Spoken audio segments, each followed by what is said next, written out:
রমজান মাস পাওয়ার পরেই 4টা আমল আমরা করব। ক্বালা রাসূলুল্লাহ সাল্লাল্লাহু আলাইহি ওয়াসাল্লাম, আল্লাহ নবী বলেন ইস্তাকসিরু ফীহি মিন আরবা'i খিসাল, 4টা তোমরা আমল বেশি বেশি করবা।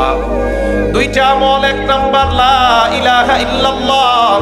পড়েন তো লা ইলাহা ইল্লাল্লাহ।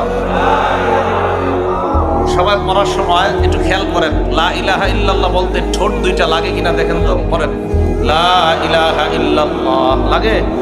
আমার দিকে তাকান, লা ইলাহা ইল্লাল্লাহ, ঠোঁট লাগে? লা ইলাহা ইল্লাল্লাহ এমন একটা আমল যে আমলটা করার সময় রিয়া প্রকাশ হয় না, মানুষ বুঝতেও পারে না এই আমল যে আপনি করতেছেন। কারো সামনে বসে আছেন, লা ইলাহা পড়বেন, যেমন আমি ওনার সামনে বসা, লা ইলাহা ইল্লাল্লাহ পড়তেছি, উনি বুঝতেছেন। লা ইলাহা ইল্লাল্লাহ এমন একটা আমল যে মানুষকে না দেখানো, মানুষকে আপনি কোনো আমল দেখাইতেছেন না, তো না দেখানো সবচেয়ে শ্রেষ্ঠ একটা আমল লা ইলাহা ইল্লাল্লাহ। কারো সামনে বসা আপনি বাস উনি কথা বলতেছে, আরেকজনের সাথে আপনি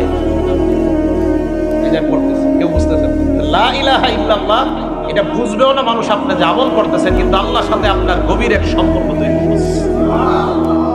তো রমজান মাসে 1 নাম্বার লা ইলাহা ইল্লাল্লাহ, 2 নাম্বার আস্তাগফিরুল্লাহ বেশি বেশি পড়া, 3 নাম্বার তাসআলুনাল্লাহাল জান্নাহ, আল্লাহর কাছে জান্নাত চাওয়া, 4 নাম্বার ওয়া তাআওয়াজুনা বিহি মিনান নার, জাহান্নাম থেকে মুক্তি চাওয়া।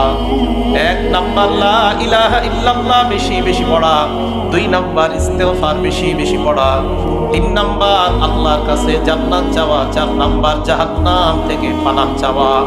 আল্লাহ আমাদেরকে আমলগুলো করার তৌফিক দান করেন।